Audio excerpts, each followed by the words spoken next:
Every prepper worth their salt knows the winter basics. Heavy blankets, a good wood stove, and plenty of food. We stack our pantries high, insulate our homes, and make sure our heat sources are ready for that first cold snap. We're diligent. We're prepared. But what if I told you all of that the firewood, the wool blankets, the canned goods is just scratching the surface of winter readiness? What if the real difference between just surviving a harsh winter and actually thriving, does it come down to a few items that most people, even experienced preppers, walk right past? There's a sort of hidden list of gear out there. These aren't the flashy, expensive toys you see in catalogs. They're practical, often simple, but critically overlooked items that form the secret arsenal of the most experienced survivalists. These are the tools they bet on for self-defense, medical emergencies, and for making shelter when the world outside is frozen solid. The reason you don't hear about them is pretty simple. Real expertise isn't loud. It's quiet, it's efficient, and it's built on the hard-won knowledge that small advantages can be the difference between life and death. The experts, the ones who have really been tested by the cold, don't always broadcast their best secrets. It gives them an edge. But today, that's going to change.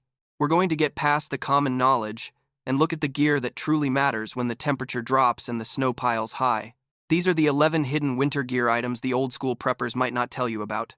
And by the end of this, you won't just be ready for winter, you'll have the insider's edge. Item 1. Gaiters. Alright, let's kick this off with something that seems almost ridiculously simple. Something you've probably seen on a mountain climber and just written off as specialty gear. The first hidden item is a pair of high-quality gaiters. Now, I know what some of you are thinking. Gaiters? That's really it? But stick with me, because this is a perfect example of an overlooked piece of gear that solves one of the most dangerous problems in winter. Moisture.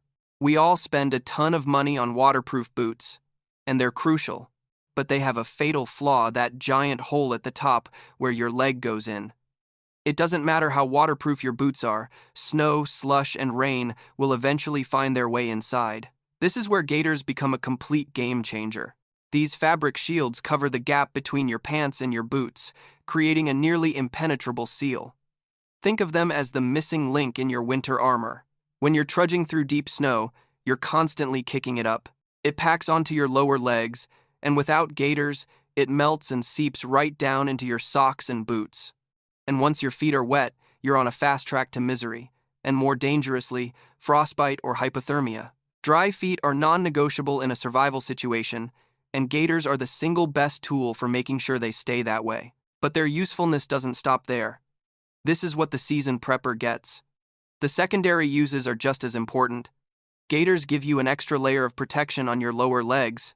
When you're gathering firewood, pushing through thorny brush, or navigating rocky ground hidden under the snow, your shins can get torn up. A good pair of gaiters, especially ones with a tough, abrasion-resistant panel, will keep your pants from getting shredded and your legs from getting cut and scraped. In a situation where even a small cut can turn into a serious infection, that's a huge benefit. I remember a winter training exercise years ago. We were moving through thigh-deep snow for hours. The guys without gaiters were stopping every 30 minutes, trying to dump snow out of their boots, their socks already soaked and feet going numb. I was wearing a simple pair of Gore-Tex gaiters, and at the end of the day, my feet were bone dry. That experience really sealed it for me. It's not about having the most expensive boots, it's about having a complete system. Experienced preppers value gaiters because they solve a core problem. They stop a small issue from becoming a big one. Wet feet lead to cold, cold leads to losing morale and dexterity, and that leads to bad decisions. Gaiters are a cheap, lightweight, and incredibly effective way to break that chain before it starts. They are the quiet, unsung heroes of winter mobility. Don't underestimate them. Item 2. Snow goggles. Moving on to our second item, and this is one that is criminally overlooked, especially by preppers who don't live in areas with heavy snow. We're talking about a quality pair of snow goggles. Most preppers have sunglasses in their kits, and that's a good first step, but sunglasses are a summer tool we try to make work for winter. They just aren't built for the unique threats of a winter survival scenario. The seasoned prepper knows that when conditions get really bad, sunglasses fail, and that failure can be catastrophic. The most obvious danger that goggles handle is snow blindness, or photokeratitis. It's basically a sunburn on your corneas caused by the intense UV radiation bouncing off a huge, white sea of snow. It's incredibly painful, feels like sand or glass in your eyes, and it can cause temporary, or in bad cases, permanent vision loss. In a survival situation, losing your sight, even for a day, can be a death sentence. You can't navigate, you can't find resources, you can't defend yourself. Snow goggles create a complete seal around your eyes, offering superior UV protection from light coming from all angles above, below, and the sides, something sunglasses just can't do. But the hidden value of goggles is about more than just UV rays. Think about a driving snowstorm. The wind is howling, and ice crystals are flying sideways into your face. This isn't just uncomfortable, it's blinding.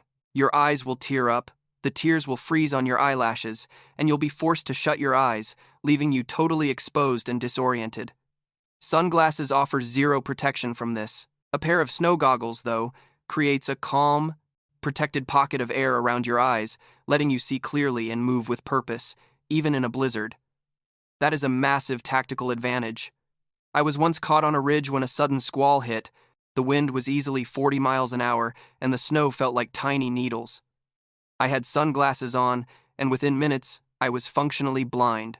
I had to stop, dig into my pack, and thankfully, I had an old pair of goggles stuffed in a side pocket. The moment I put them on, the world came back. I could see the terrain, find my route to lower, more sheltered ground, and get myself out of a really bad spot. It was a lesson I never forgot. Experienced preppers keep goggles in their winter bag not just for sunny days, but for the worst days. They understand that visibility is life. On top of that, many good goggles come with interchangeable lenses. A yellow or amber lens for low light, overcast days can dramatically increase contrast, helping you read the terrain and spot dangers or resources. A clear lens is invaluable for moving at night or for protecting your eyes while you're chopping wood. So, while others are squinting, suffering, and stumbling through the elements, the prepper with a pair of goggles is moving safely, efficiently, and with a clear view of what's ahead. It's a piece of gear that goes from a simple comfort item to a life-saving tool the second the weather turns ugly. Item 3. Big mitts with removable liners. This next one is going to challenge a belief that a lot of us have. We've been taught to think that, for dexterity, you need gloves. But when it comes to pure, raw warmth in the most brutal cold, the old-school experts know a secret. Gloves fail. The third hidden item on our list is a pair of oversized, heavy-duty mittens, specifically with removable liners. Here's the basic science that many people overlook. In a glove, each finger is on its own and has to generate its own heat. It's fighting a losing battle against the cold. In a mitten, your 4 fingers are all in one compartment. They share warmth, creating a much more efficient little furnace. This simple difference is why, in truly Arctic conditions, you will almost always see seasoned pros wearing mitts, not gloves. The mistake many people make is buying cheap, all-in-one mittens from a department store. The real secret is the system: a tough outer shell and a removable inner liner. The outer shell, often made of leather or a rugged synthetic, gives you wind and water resistance and the durability for rough work. The inner liner, usually wool or fleece, is what provides the actual insulation. This 2-part system is genius, and it gives you a level of versatility that a single-layer glove can't touch. This is the hidden value. First, adaptability. If you start to overheat and your hands get sweaty, you can take off the outer shell and just wear the liners. If the liners themselves get damp, you can pull them out and dry them inside your jacket or near a fire. A wet, integrated glove can take forever to dry. A removable liner can be dry in a fraction of the time. Second, the layering principle. You can have multiple sets of liners: a lighter fleece liner for cool days, a heavy wool one for when it's deep freeze cold. I personally carry 2 pairs of wool liners on any serious winter trip. If one pair gets wet, I can swap them out for a dry pair instantly. This is a massive advantage for keeping your hands healthy and preventing frostbite. So, what about dexterity? That's the common argument. I can't do anything with mittens on. This is where the old-timers just shake their heads. You don't do fine motor tasks with your full mittens on. You do the big stuff: walking, hauling, shoveling with the full mitts on, keeping your hands nice and toasty. When you need to do something that requires dexterity, like light a stove or use a tool, You take the mitten off for the 30 or 60 seconds you need. Because your hand was so warm to begin with, it won't immediately turn into a block of ice. You do the task, then put your hand right back into its warm little oven. Someone wearing just gloves in that kind of cold will find their hands are already so cold that their dexterity is shot from the start. It's a simple, tough, and field-serviceable system. Seasoned preppers know that complicated solutions are the first things to fail in the field. Mitts with liners are the definition of simple, effective tech. They're not sexy, but they are the undisputed kings of warmth. Item 4. The Israeli bandage. Let's switch gears from warmth and visibility to trauma care. Your standard first aid kit is designed for minor cuts and scrapes. In a winter survival scenario, the risk of serious injury goes way up. Icy surfaces, using axes and saws, and just the difficulty of moving around all increase the risk of deep cuts and severe bleeding. This is why our fourth hidden item isn't just any bandage, but a specific and incredibly effective piece of gear: the Israeli bandage. Also known as an emergency bandage, this thing is so much more than a gauze pad and a roll of tape. It's an all-in-one trauma dressing designed to stop life-threatening bleeding, fast, even with one hand. It was designed in Israel by a civilian engineer, Bernard Bar Natzan, with military applications in mind, where seconds count, and you might only have one free hand to save your own life. So, what makes it so different? Let's break it down. First, it combines a bunch of different components into a single sterile package. You've got a thick, non-adherent pad for the wound itself. Attached to that is a long elastic leader, kind of like an ace bandage. But here's the brilliant part. Built into that elastic is a pressure applicator bar. Here's how it works and why it's so much better. You put the pad on the wound and start wrapping the elastic leader. When you pass the elastic through that pressure bar and then wrap it back over itself, the bar acts as a lever, putting intense, focused pressure directly on the wound. That's something that is incredibly hard to do with a regular gauze and wrap, which just spreads the pressure out loosely. The Israeli bandage creates a powerful pressure point that is critical for stopping major bleeding.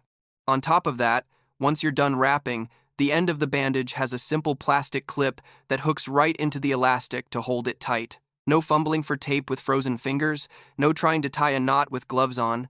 You just wrap, reverse, wrap again, and clip. It's fast, secure, and can be done by the injured person themselves. That's a critical feature for a prepper who might be alone when an accident happens. I had a student in a wilderness first aid class who was skeptical, an old-school duct tape and gauze kind of guy. We did a simulation with a bleeding prop. He fumbled with his roll of gauze, dropped it in the snow, and then struggled to get duct tape to stick in the cold. It took him almost 2 minutes to put on a sloppy, ineffective dressing. Then I had him use the Israeli bandage. On his first try, he had a tight, secure pressure dressing on in under 30 seconds. He was an instant convert. An experienced prepper knows that in winter, your body is already stressed just trying to stay warm. Blood loss speeds up the onset of shock and hypothermia dramatically. Stopping bleeding isn't just important, it's the absolute top priority. While a tourniquet is for catastrophic arterial bleeds on a limb, the Israeli bandage is the perfect tool for severe but compressible wounds. It bridges that gap between a band-aid and a last resort tourniquet with unmatched efficiency. Item 5.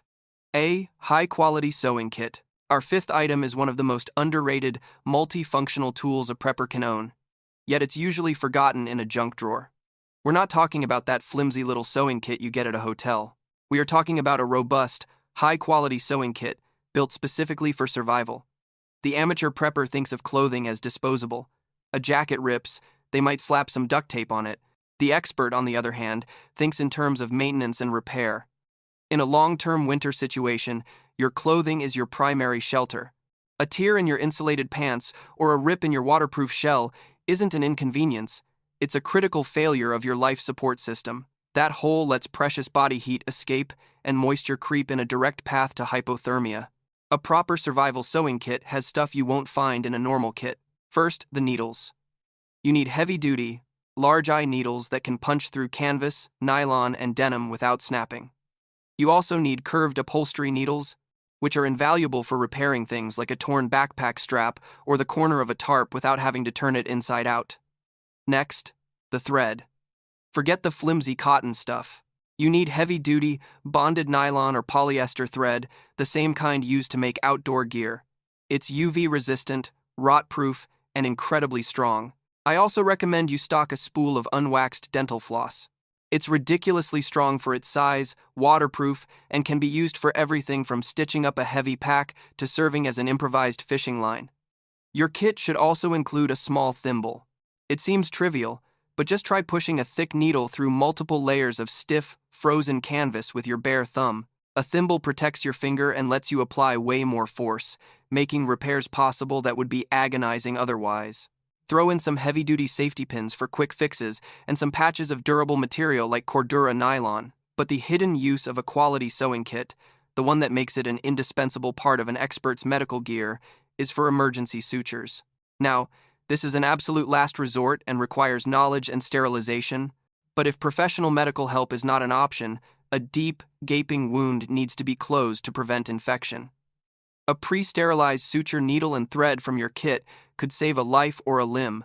Even a regular sewing needle and some thread, properly sterilized in boiling water or a flame, is better than leaving a wound wide open.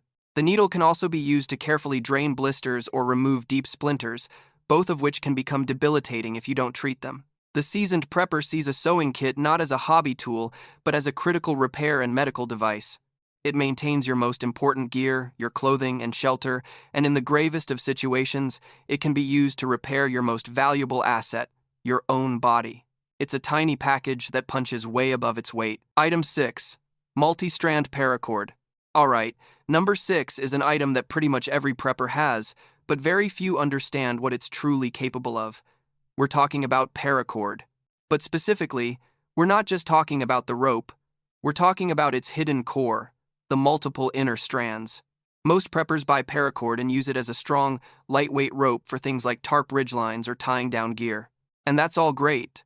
But the experienced prepper looks at a length of 550 paracord and doesn't see one rope. They see a bundle of resources. Standard mil spec, 550 paracord has a braided nylon sheath on the outside. The real magic is what's inside. Cut the end, pull back that sheath, and you'll find 7 smaller, individual strands of nylon. This is the secret stash. By taking the time to deconstruct a piece of paracord, you multiply your resources exponentially. A 100-foot length of paracord doesn't just give you 100 feet of rope, it gives you the outer sheath, which is still a useful cord, plus 700 feet of high-quality thread. So, what can you do with these inner strands? This is where the prepper mindset really shines. These individual threads are incredibly strong and have tons of survival uses that the outer cord is too bulky for. First, and most critically, trapping and snaring. You can't make an effective small game snare with a thick piece of paracord. An animal will see it, and it won't cinch down right. But a single inner strand is thin, almost invisible, and incredibly strong. It's perfect for making the sliding loops for rabbit snares, squirrel poles, or other passive traps that can gather food for you while you're busy. Second, fishing. In a pinch, a single inner strand makes a great fishing line. It's not as good as monofilament, but it's more than strong enough to catch panfish or trout that could be a critical source of protein. Third, repairs. These fine threads are perfect for stitching up gear. They are far stronger than standard cotton thread and can be used to repair a torn tent, a ripped shirt, or even restitch a seam on a boot. Remember that sewing kit? Paracord guts are the perfect high-strength thread to keep in it. Fourth, first aid. The inner strands can be used as emergency sutures if you don't have dedicated material. They can also be used to tie off small bandages or create a lanyard for a crucial item so it doesn't get lost in the snow. The veteran prepper knows that versatility is the key. Why carry one item when you can carry an item that contains 10 others? They see a simple rope as a compact bundle of fishing line, sewing thread, and snare material. The outer sheath is for the big jobs, but the hidden inner strands are for the fine, detailed work of survival. Alright, we're just over halfway through the list, and if you're finding this valuable, if you're starting to see your gear in a new light, do me a solid and consider subscribing. We get into practical, no-nonsense skills and gear like this every week that can make a real difference when it counts. And click that bell icon so you don't miss what's coming up, because the next 5 items are serious game changers. Now, let's get back to it. Item 7. Heavy-duty work gloves.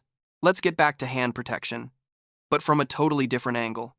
We've already covered big mitts for warmth. Our seventh hidden item is about protecting your hands from the work itself. A pair of tough, form-fitting, heavy-duty work gloves. This might seem counterintuitive. Why carry a second pair of gloves that aren't primarily for insulation? Because the seasoned prepper knows that in a winter survival situation, your hands are your most important tools, and keeping them uninjured is just as critical as keeping them warm. Winter work is brutal on your hands. Processing firewood, cutting, splitting, and stacking is a recipe for splinters, cuts, and blisters. Building a shelter, working with rough materials, or even just digging in frozen ground can tear your skin to shreds. Your insulated mittens aren't designed for this abuse. Their shells will get destroyed. More importantly, they are too bulky and clumsy for tasks that require a secure grip, like using an axe or a saw. A slip of the hand while swinging an axe can be a catastrophic, life-ending injury. This is where the work gloves come in. They are designed for grip and protection. A good pair with a synthetic leather palm and reinforced fingertips lets you get a firm, secure hold on tool handles, reducing the chance of a disastrous slip. They protect your skin from the constant abrasion of rough bark and frozen wood.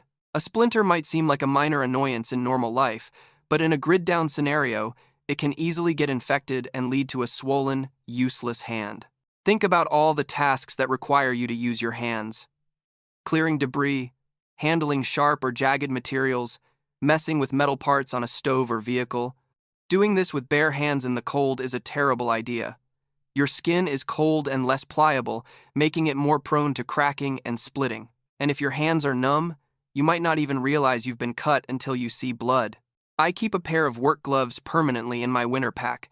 I've used them to clear a fallen tree blocking a trail and to repair a snowmobile track in freezing temperatures. They give you the confidence to work aggressively without worrying about tearing up your hands. As an added bonus, they even offer a surprising amount of protection in a self-defense context. Punching a hard surface, or a person, can easily break the small bones in your hand. A padded work glove helps protect against that. The expert prepper's mindset is all about layers and systems. The work gloves are for work. You wear them when you're swinging the axe or running the saw. Your hands might get a little cold, but they'll be protected. When you're done with the hard labor and just trying to stay warm, you switch to your insulated mittens. It's about having the right tool for the job. Item 8. A quality canvas tarp. For our 8th item, let's talk about shelter. Every prepper has a tarp. It's probably a blue or green poly tarp from the hardware store. It's cheap, waterproof, and better than nothing. But the experienced prepper, the one who spent a miserable night under a flapping, noisy piece of plastic, knows there is a far better option. Our 8th hidden item is a high-quality, waxed canvas tarp. This is old-school technology, and for good reason. It just works better in the cold than modern plastics. A standard poly tarp has several major flaws in winter. First, it becomes incredibly stiff and brittle in the cold. It's a pain to fold and unfold, and it's prone to cracking along the fold lines. I've seen cheap tarps literally shatter in sub-zero temps. Second, they are unbelievably noisy. In a high wind, a poly tarp sounds like non-stop thunder, making sleep impossible and shredding your nerves. A waxed canvas tarp, on the other hand, is a different animal. It stays flexible and pliable even in the deep cold. It's way quieter in the wind, with a low rustle instead of a high-pitched crackle. But its biggest advantage, its hidden secret, is its relationship with fire. You can't have a fire anywhere near a plastic tarp. A single stray ember will melt a hole in it instantly. This forces you to build your fire far away from your lean-to, depriving you of its radiant heat. A properly treated canvas tarp, however, is significantly more spark and ember resistant.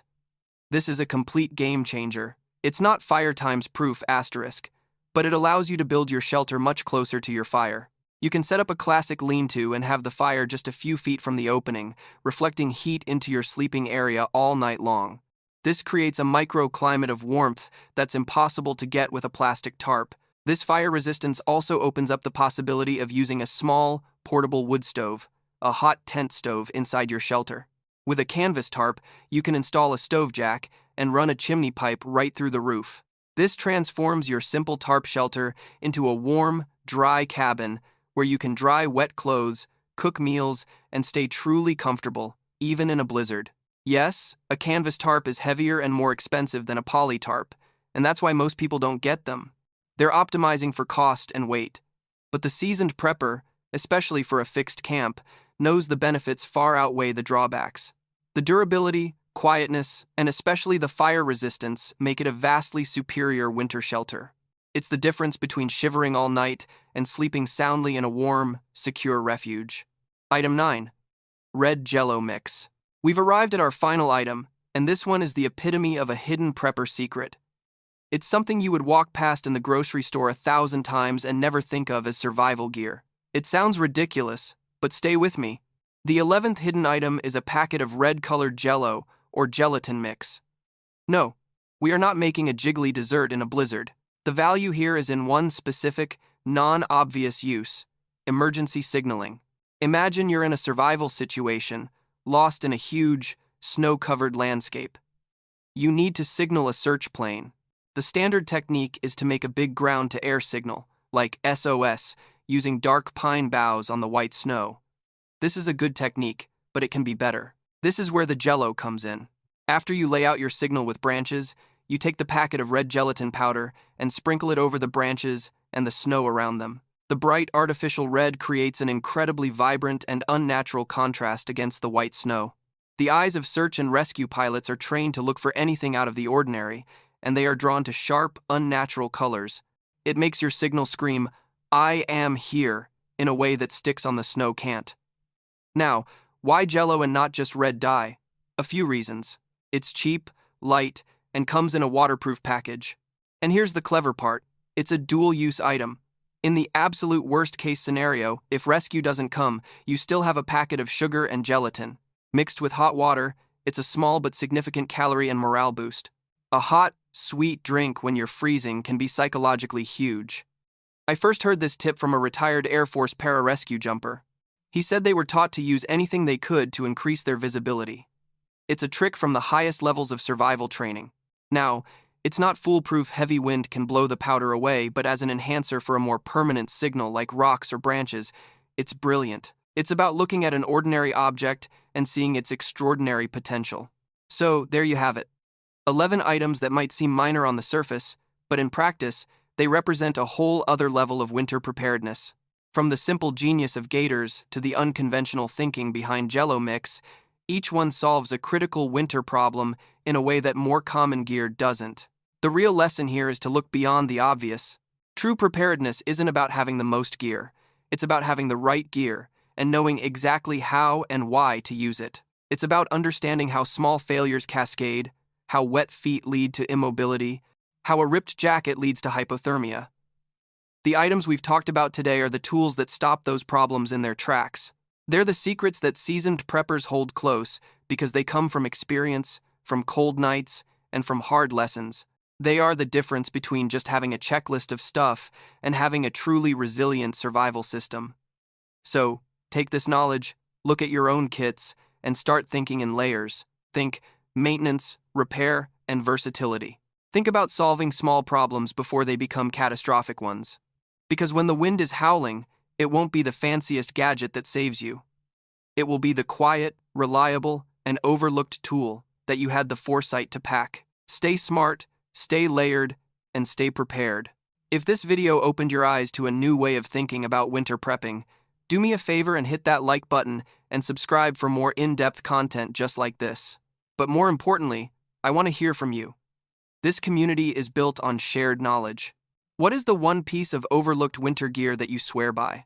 That one item you believe is a secret weapon against the cold? Share it in the comments below. Let's all learn from each other and get better prepared together.